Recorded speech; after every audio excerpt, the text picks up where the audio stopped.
New owner operators, get ready. Get ready for the other side of trucking. But before we jump into that, please make sure you watch us on YouTube. Like, subscribe, comments, leave them below. Also Facebook. Yeah, if you watch it on the Facebook, make sure you click the link in the description.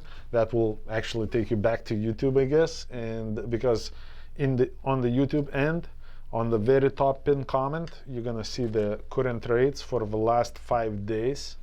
So you can kind of know what's up. Yeah. You know where you stand, and when your dispatcher gives you that $1 a mile load, you can be like, ha. There's better. Well, all right. So, and again, this is geared towards the new owner operator. It might help others as well. But again, it's what to expect in the near future and how to prepare for it. You know, and what we mean by that is. Yeah, and first of all, what's in near future? We don't know. I don't think anybody knows. I think we're here to talk about generic terms. So here's the problem. Starting with shutdown, a lot of drivers went home because the companies that were running regular accounts kind of had no work because the customers shut down for a first quarter celebration. And because that happened, a lot of those drivers, we bought trucks. Yep, forced them out the comfort zone. So yes, so now that we bought trucks, here's the catch-22. We bought it at the very, very bottom of the hole. However, potentially that bottom didn't even feel to them as a bottom, because that we still had this excitement of new adventure, new business, new good things coming to them, and from that point on, the only thing that we've seen is from the bottom up. And as a matter of fact, market right now is pretty good. You can make all the money in the world as long as you don't want to sit on your ass. You want to sit in your truck and right. But their experience is that that was that one-time crash because of whatever reasons, and now it's climbing back to normality. And so the normality for those drivers is constantly up. Yeah. The rates are getting better and better and better and better and better. And it'll flatline around $10 a mile. Yeah, we don't know that, but that's possible because with inflation and everything else, right. You never know. However, trucking is not that. Trucking is a different ball game. Running your business is a different ball game. So the freight rates depend on the market, on the economy, on the truck to load ratio. And that's where the dip's gonna come in.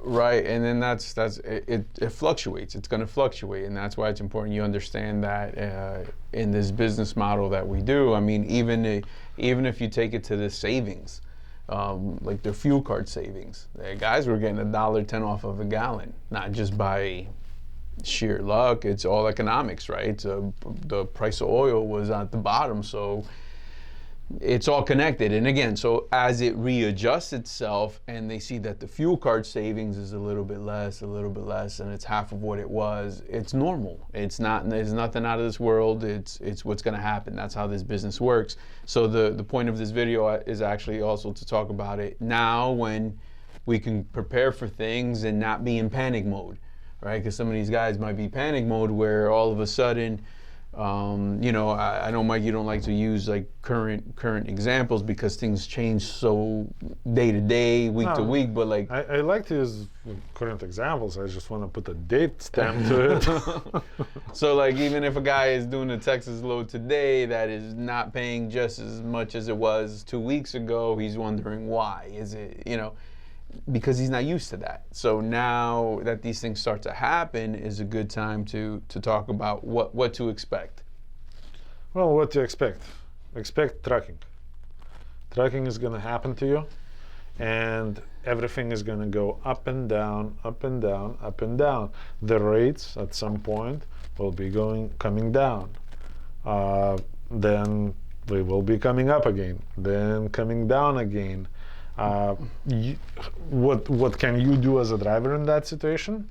You can adapt. You can adapt to the situation and adjust your area of operation, the way you operate based on those rates. But it's not once a year thing. It's not even once a quarter thing. Yeah. It's pretty much daily, weekly, monthly adjustments that you have to make to be successful in your business. Because a month ago, I didn't hear about Upper Midwest, Great Lakes as a good place to be. It was mostly Texas, South.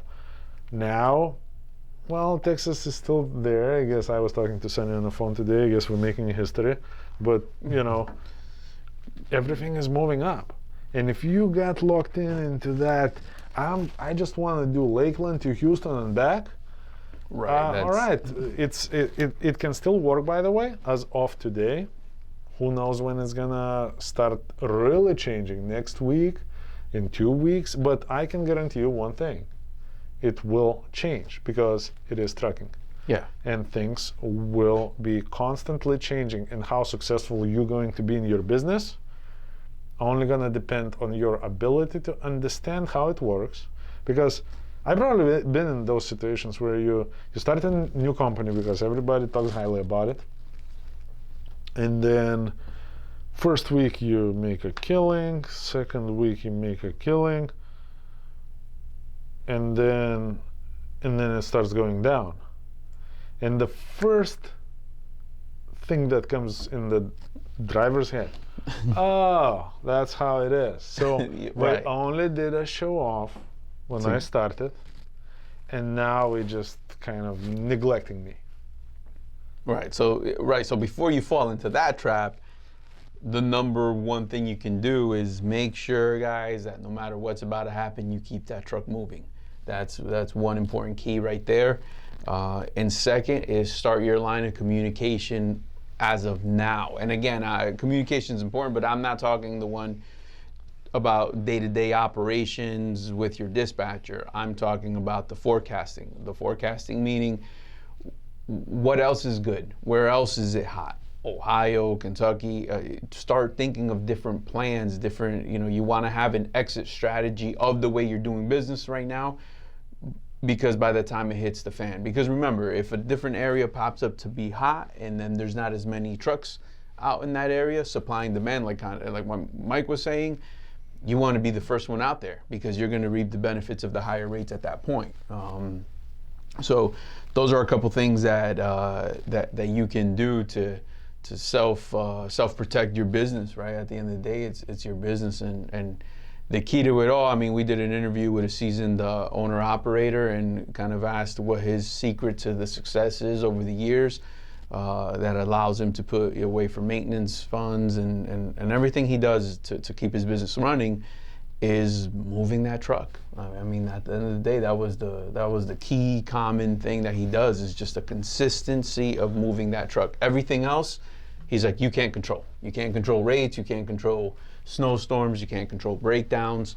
And all you could do is pretty much get prepared for things like that. Absolutely. And like when you guys hear stories about the struggle days of trucking, it is real. It's happening way too often. On the average, you get trucking recession every 4 years, and then you have multiple dips in freight rates every year. So if you allow every time there is a dip or stall,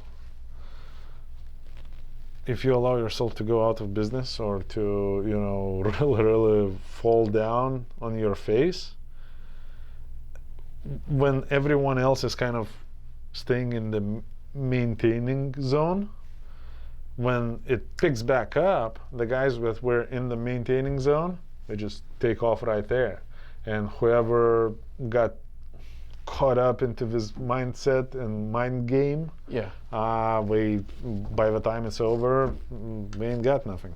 Yeah, I mean, even this is a good time to where, I've seen it sometimes where guys have a really great week, make some nice money because of the rates, a little more than what they were doing, averaging in the prior weeks, and then take a week off. I'm not saying don't take time off. I'm not saying that that's not needed, but there's a time for everything, and you want to strike while the iron is hot, and so you want to. Yeah, know your priorities, because again, you cannot live paycheck to paycheck. Absolutely not. No. You have to have some kind of savings. You have to be able to take care of your business when the business is not so good, to live another day, because there is no company out there anywhere that just had it all coming to them. Like we just are happy campers from day one, millions and billions, and no, it never happened. No. We went through a lot of difficulties in life, probably. How I've heard that average company or average successful people fail like 7 times on the average before we actually build something successful.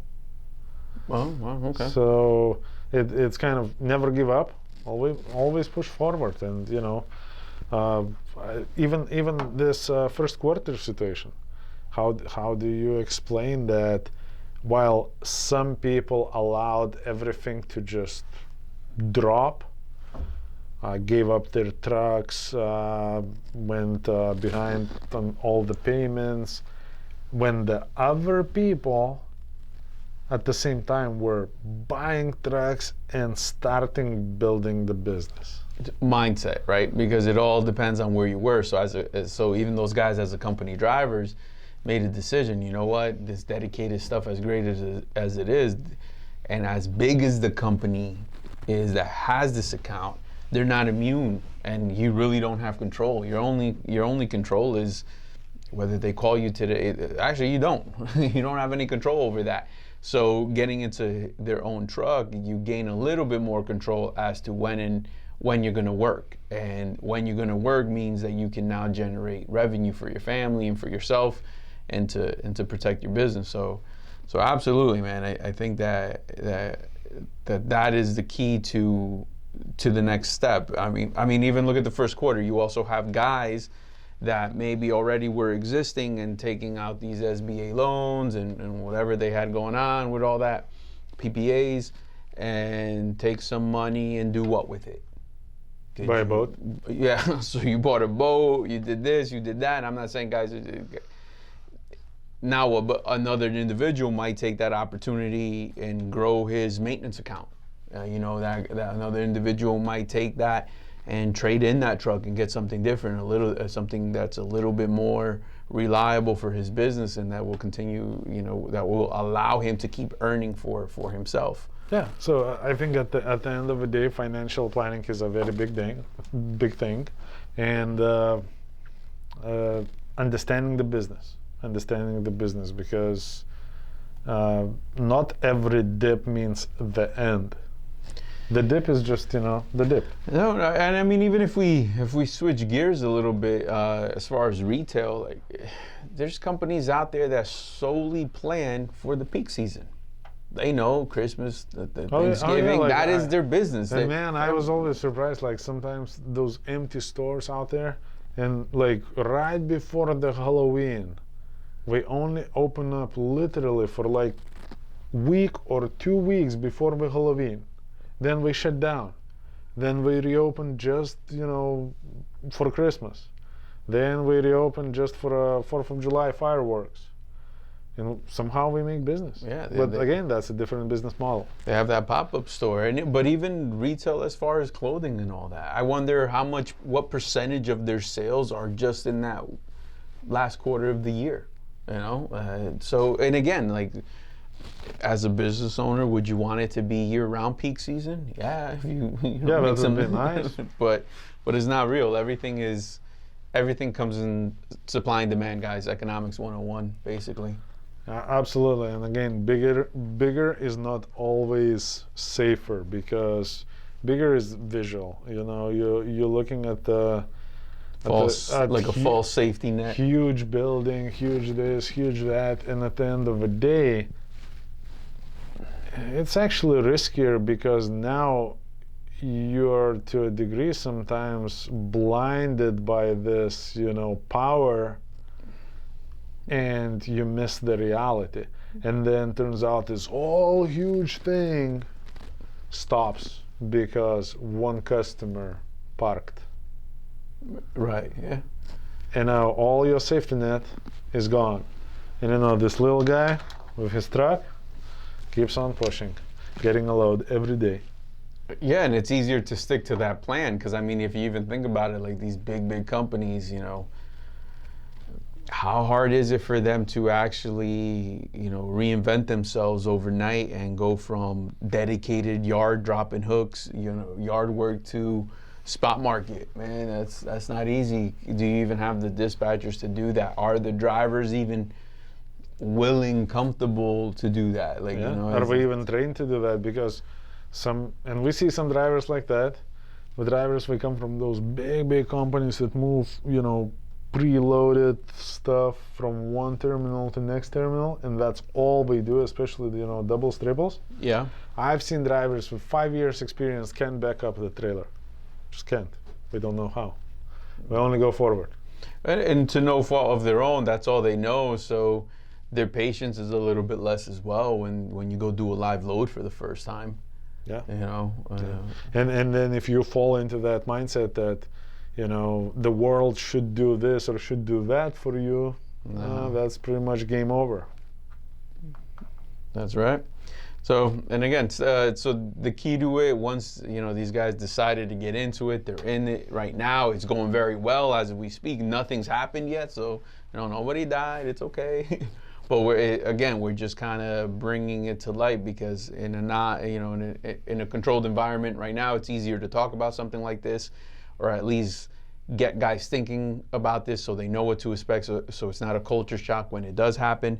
But guys, stay steady, and you got to stick to the plan.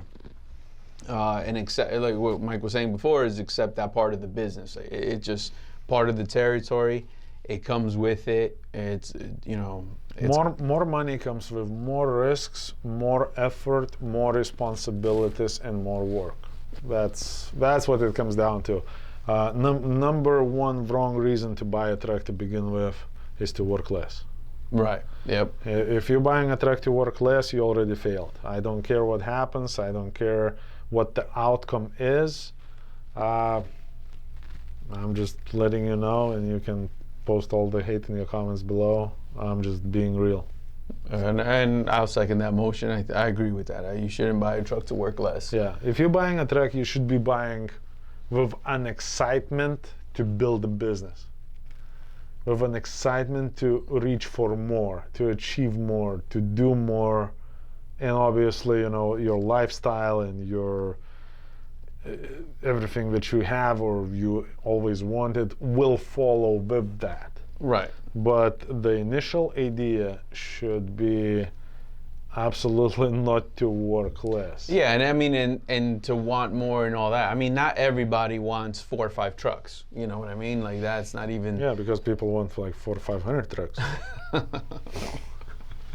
4 or 5 trucks. What kind of joke is that? Well, some guys may just want their one truck, their little business going on, and that's success. That's okay. That's everybody's goals are a little different. There is a difference: one truck success and one truck disaster. Yes, it's a fine line, slippery slope. Yep. So whatever it is for you, one truck, 100 trucks, 1,000 trucks, 1 billion, 1 billion trucks. Followed by $1 billion. It's all good as long as you know what's up, as long as you're realistic, as long as you understand the business, because you cannot just make a business without having any clue. And just because the guy in the truck stop, no offense to the guy in the truck stop, said something else, is that even real? But seriously, do your research, do your homework, know what's up. Read between the lines when somebody is telling you that, oh man, I left trucking because it was not the same anymore. And I had people saying that about certain timelines, when I know, man, it was a kick-ass times. Yeah, and just self-evaluate rather than comparing yourself to that individual and his story. Make your own story and look at your own progress. Where were you 3-4 years ago? Yeah. How much have you been achieving? And again, accepting that is part of that business, just like the stock market, guys. I mean, just because no one can throw money in there and say guarantee me that return. It's just not going to happen. Nobody's going to do that for you. But look, there are still going to be people that's going to fall for it. Guarantee me the return. Somebody is going to guarantee the return, and then we're going to watch it on what's that show?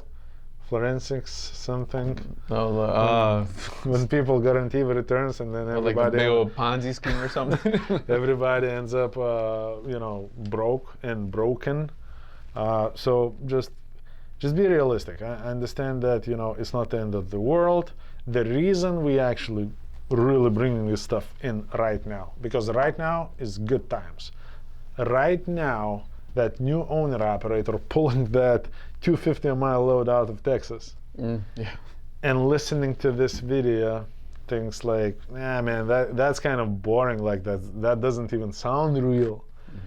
But at least that owner operator right now can listen to this video without getting offended, without taking it personal, because if anytime I try to bring that conversation forward with a driver when shit already hit the fan, and desperation, and no, everybody is talking, nobody is listening, and that could be the end of it. And it's not so much just for me to, for us as a company to, oh my God, this guy is now gone.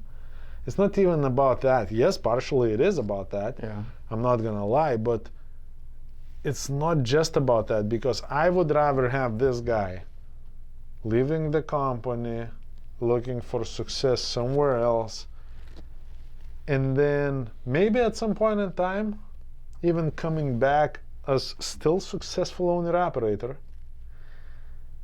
I don't want to see that guy to go somewhere else looking for hopes and dreams and just fail, and you never see him again. And right, because usually what I find, like, first thing that's going to happen is resistance to like accepting the load, or kind of saying to the dispatcher, "Nah, man, just like last week, get that same load last week for the same rate."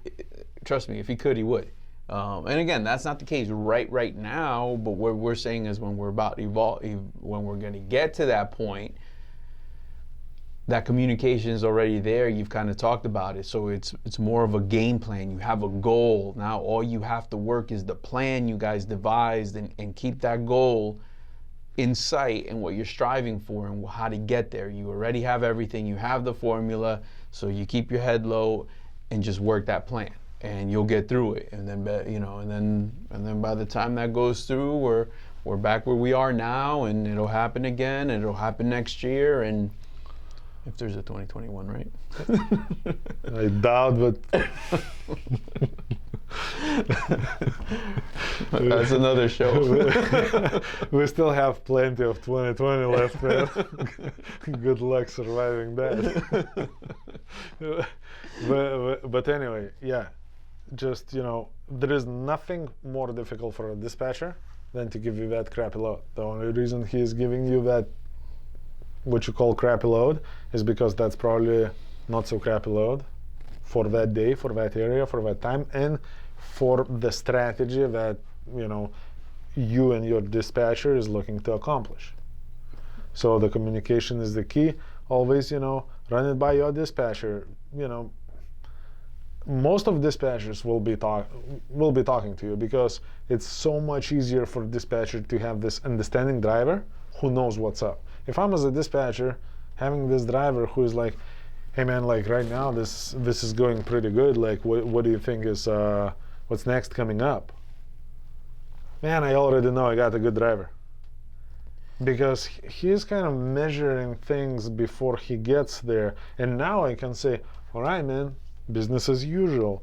Okay, 2020 does not apply. Like, it's not business as usual. It's very sporadic, but in general, business as usual. In springtime, the south starts moving. Right. Then it slowly goes up and up and up and up. And around end of August, beginning of September, now you start seeing like Illinois, Iowa, Minnesota, Wisconsin getting like Michigan getting really hot, and but how do you start this conversation, especially with driver from Florida? You know, the guy who started originally came in to do maybe Southeast. Then Southeast was working out, right? Then Southeast starts dying slowly, and now if he's locked in into I just want to repeat that. As a dispatcher, I would rather be like, listen, man, here's what we can do. We can make the same money, no problem. We can have the same home time, no problem. And let me work with you, man. Yeah, and then that's the thing. Remember, those dispatchers, they have their own struggles. You know, I get it. We all go through our stuff in whatever jobs we do, and you're out there, detention, unloading, lumpers, this, that, wait times. But these guys, they fight for rates, man. They call, they're reading those rate cons, they're changing things, they're making things move. They do a lot behind the scenes. So don't confuse accepting working with them for complaciveness. Don't think that you're just giving in and giving up power, giving up control of your business to somebody else. It's really not that. It's more of creating a platform that you have a team behind you, really, a team that supports your business. Absolutely. And that it's basically a service that complements what you do in order to make the most money as possible. And that's it. That's what it comes down to. So don't think that you're just giving it up to somebody else and leaving it in their hands, whether you make or don't make money, but rather, you know, it's just going to complement your services that you provide out there. Yeah, believe me, nobody wants you to succeed more except you and your family and your friends than your dispatcher and people behind him, because, man, it's not easy. Even if the rates are, let's say, out of Florida, $1 a mile, man, it's still not easy to tell the driver, dude, like $1.10, let's go. It's not easy because something in the head is still saying, man, it's kind of low.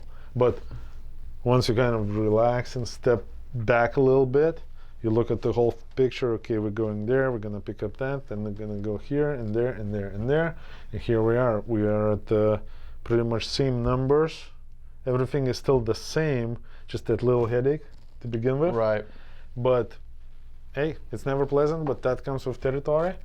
But it doesn't have to be personal. It's not against nobody. It's just part of business. Yeah, and trust me, man. If for some reason you got something really good leaving out of Florida and it wasn't as big as of a headache as it was, I mean, a couple months back, it was fairly decent to get out of here.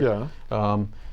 Your new headache might be a canceled load, and it's a truck order not used, and you started your 14. There's anything can happen. Or let me tell you another thing, like one of the, not the worst thing that ever happened, but like one of the very ugly things. We had a driver delivering in the caves of Kansas City. By the way, I remember those caves because the driver we spoke today. Yeah. Because I guess that's the only place he still hasn't been. Okay. But man, we came with a truck there to deliver a load. The appointment was not set. All right, well, let's reschedule tomorrow. Truck order not you. I mean, the layover, the money part, everything. Tomorrow, driver goes in. Appointment is not set. We calling the customer. Hey, what's up? Like, what's going on? Oh my God, something with the system, this and that. Another layover. But dude, those layovers are not buying me anything. The layover is not a part to make business. The layover is just a cheeseburger. Yeah. I mean, in trucking terms. Right. And man, that truck was there for a week. That was an ugliest situation for everyone. The dispatcher freaking almost lost his mind. Nobody enjoyed a minute of it. Eventually, it all got solved. We moved on. The driver was really, really frustrated. We even managed to work it out and make it happen, and we kept on working together. But it was nobody really in control at that point. And I get it. I get it. You know, the super trucker there would be like, just burn that shit. But no, this is not how you do business, because it was painful. It got solved. At the end of the day, we've done a lot of business with these people. And at the end of the day, money is money. And like you said, I mean, even that dispatcher, and they take that week he took that home with him. Absolutely. I can guarantee you that dispatcher still remembers that. Yeah, and cringes. Cringes that he made it alive. So that's, yeah, it's gonna happen if it's not trucking. one. It's trucking. Check this out. Another, you know, the Gilbert. If you're watching, make sure you click like. Gilbert, man, he was working here for like a couple of years. He's been in trucking, man, for like over 20 years. He knows what's up. Yeah. And you know, he left the company a couple of times, came back a couple of times, left again, then came back again, then left. One of the times when he left, he was like, man, this is BS. Like, I don't like to be at the shipper for like 2 hours is way too much. I'm gonna go to this company that's we guarantee 15 minutes load and load time. What did you give him, like? No, like and I know the guy. I don't know, should I start laughing or crying? Or what the hell is going on? Because, man, like, guarantee. I mean, any of you guys watching this video, man, if you have something like that, guaranteed, if you ever had a gig that guarantees you 15-minute time, it's never more. Like the way he presented, it is never not a second more than 15 minutes. Man, I've been at the customer, in and out, 15, 20 minutes, no problem. That happens all the time. but guaranteed 15 minutes, drop it down in the comments below. I really want to know. Yeah, no. Unless he thought he was getting a co-driver, they're like, no, that's your personal lumper. just it don't matter if you got a baby. He just takes it out. He just starts throwing it out. Dude, to guarantee 15 minutes, that's not even one co-driver. That's like a team of co-drivers. You're like, oh, how many of you here? 7? Yeah, that comes with 15 minutes guarantee. Oh, man. All right, guys. So anyway, make sure you like, share, subscribe, share it with, you know, people that you know. Help the brother truck driver out there. Yep. You know, share good information, and check those rates in the comments below. And I guess we'll see you next week. Yeah, stay focused and drive safe. Yep. Take care.